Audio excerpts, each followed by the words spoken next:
কর্মী অভাব এবং বিভিন্ন সমস্যায় জর্জরিত জেলার লাইব্রেরিগুলিকে সচল রাখতে উত্তর দিনাজপুর জেলার লাইব্রেরি দপ্তর থেকে পরিচালন কমিটি গঠন করা হচ্ছে। সেই মতো ইসলামপুর শহরের মিলনপল্লী এলাকায় থাকা অগ্রগামী সংঘ পাঠাগারের পরিচালন কমিটি গঠন করার নির্দেশিকা জারি করা হয়। এই কমিটির সভাপতির দায়িত্ব দেওয়া হয়েছে বিক্রম দাস এবং সম্পাদকের দায়িত্ব পেয়েছেন অভিজিৎ দাস। মঙ্গলবার এই পরিচালন সমিতির প্রথম সভায় উপস্থিত ছিলেন ইসলামপুর পৌরসভার চেয়ারম্যান কানায়ালাল আগরওয়াল। তার উপস্থিতিতে লাইব্রেরির পরিচালন কমিটির সভাপতি এবং সম্পাদক নিজেদের দায়িত্ব বুঝে সভা সম্পন্ন করেন। এদিনের সভায় উপস্থিত ছিলেন এই লাইব্রেরির লাইব্রেরিয়ান, স্থানীয় বাসিন্দারা সহ বিভিন্ন স্তরের মানুষ। পাঠকদের লাইব্রেরিমুখী করতে এবং সুষ্ঠুভাবে এই লাইব্রেরি পরিচালনার জন্য কার্যকরী পদক্ষেপ গ্রহণ করা হবে বলে জানিয়েছেন পরিচালন কমিটির সভাপতি বিক্রম দাস। গভর্নমেন্ট থেকে এই অগ্রগামী সংঘ পাঠাগারের পরিচালন সমিতির প্রেসিডেন্ট এবং সেক্রেটারি, প্রেসিডেন্ট নাম ঘোষণা করা হয়েছে বিক্রম দাসের এবং সেক্রেটারি হিসাবে নাম ঘোষণা করা হয়েছে অভিজিৎ দাসের। ইনার আজকে আবার একটা আমরা এখানে পরিচালন সমিতি করেছি, সেখানে উত্তম দাসকে নিয়েছি, সুব্রতা দাস আছে, আমাদের সোনালী দাস আছে, এদেরকে নিয়ে একটা ম্যানেজিং কমিটি করা হয়েছে। আজকে যেহেতু প্রথম সভা এটা ম্যানেজিং কমিটির, সেখানে সবাইকে অনুরোধ করেছি যে এখানে পাঠক যেন আসে। পাঠকের মধ্যে ছাত্রছাত্রী যারা আছেন বা স্কুলের যারা শিক্ষক আছেন বা আরো যাদের কিছু জ্ঞানের প্রতি যাদের পিপাসাটা আছে, যারা চায় যে আমি জ্ঞান অর্জন করবো যে কোনো বিষয়ে, এখানে অনেক বই আছে। এই বইগুলোর মধ্যেও যদি মনে করেন যে আরো নতুন কোনো বইয়ের দরকার আছে, যেমন আমাদের এখানে 1 থেকে 7 এবার আবার বই মেলা হচ্ছে, 1 জানুয়ারি টু 7 জানুয়ারি কোর্ট ময়দানে জেলা বইমেলাটা 1 থেকে 7 জানুয়ারি হচ্ছে। আমরা ওই পৌরসভায় মিটিং করে ওটা 27 তারিখে একটা সভা করবো, সেখানে সবাইকে ওর মধ্যে আমরা ইনভলভ করবো। বইমেলাটা এর আগেও আমরা করেছি, তো এর আগে হাই স্কুল মাঠে করেছিলাম, এবার যেহেতু হাই স্কুল মাঠে জোনাল স্পোর্টস আছে আমরা ওটা কোর্ট ময়দানে করছি। এখানে যারা আছেন, এই কমিটি যারা আছেন, তাদেরকে একটাই আছে, আরো তার বাইরেও অনেকে এখানে স্থানীয় লোকজন আছেন। এখানে একটা মানুষের একটা ইচ্ছা আছে, যে মানুষের একটা ভাবও আছে যে আমরা এখানে এই লাইব্রেরিটাকে ডেভেলপ করি। বিক্রমের দায়িত্ব দেওয়া হয়েছে, অভিজিৎও আছে। এরা চেষ্টা করবে যে এখানে আরো পাঠক যেন আসে।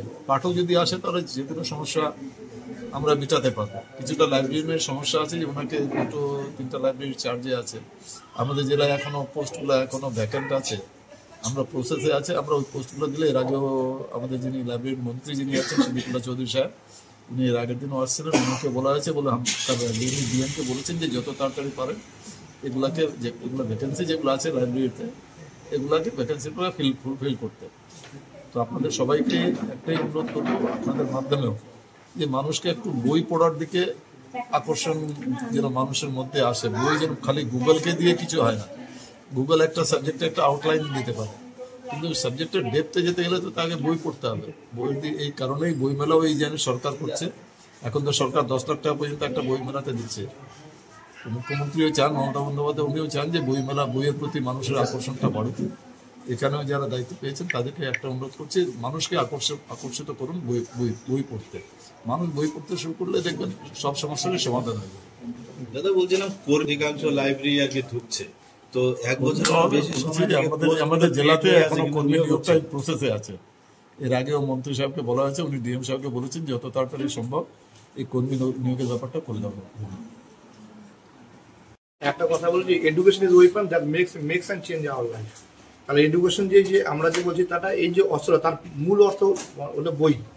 আধুনিক সমাজে আমরা মোবাইলে ঝুঁকে যাচ্ছি, মোবাইলের মধ্যে বলছি না যে ইন্টারনেটের মাধ্যমে আমরা বিভিন্ন বই সার্চ করতে পারছি, কিন্তু বই যে বসে পড়ার একটা আনন্দ, সেটা কিন্তু অন্যরকম জিনিস। আর বইয়ের কিন্তু পরিপন্থী কোনো কিছু হতে পারে না।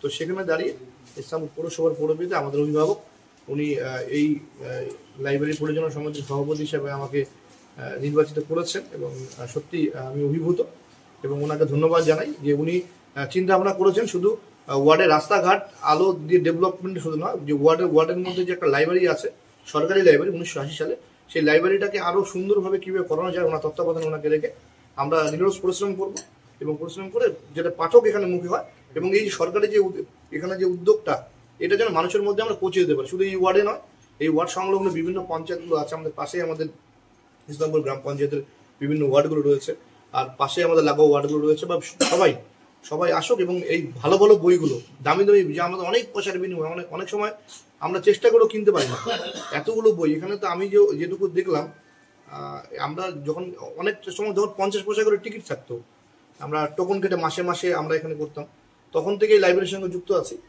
তো তখনকার যে বইগুলো ছিল সেই বইগুলো থেকে এখন যে মানে বই এসে অত্যাধুনিক, আমি দেখতেও পারলাম যে দামি দামি সব বইগুলো, কম্পিটিশনের বইগুলো, সেই বইগুলো সবাই আসুক। আমাদের মনে হয় কোথাও আমাদের প্রচারটা কম হয়েছে, আমরা মানুষ জানতেই পারছে না যে এত ভালো ভালো বই আছে। আমরা সেটা চেষ্টা করব, ছাত্রছাত্রীদের বিশেষ করে ছুটির দিনগুলোতে এখানে আনার চেষ্টা করব এবং তাদের অবসর সময় আসবে।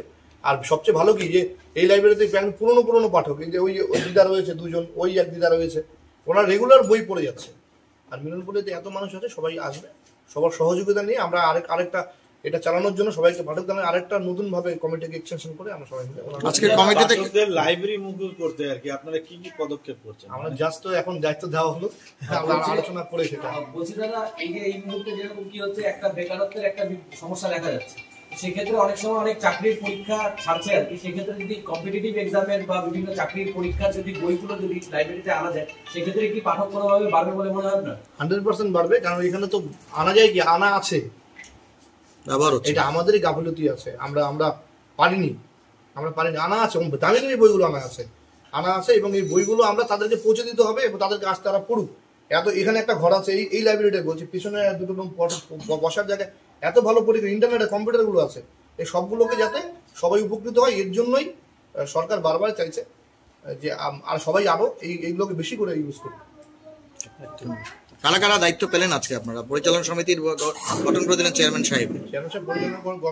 এখানে আমি প্রেসিডেন্ট হিসাবে আছি, অভিজিৎ দাস সম্পাদক হিসাবে আছে এবং তারপর হচ্ছে চেয়ারম্যান সাহেবের পৌরসভার নমিনিস হিসাবে এই ওয়ার্ডের কাউন্সিলর থাকছে, ভিডিও নমিনিস পাঠাবে, এখনো আসেনি।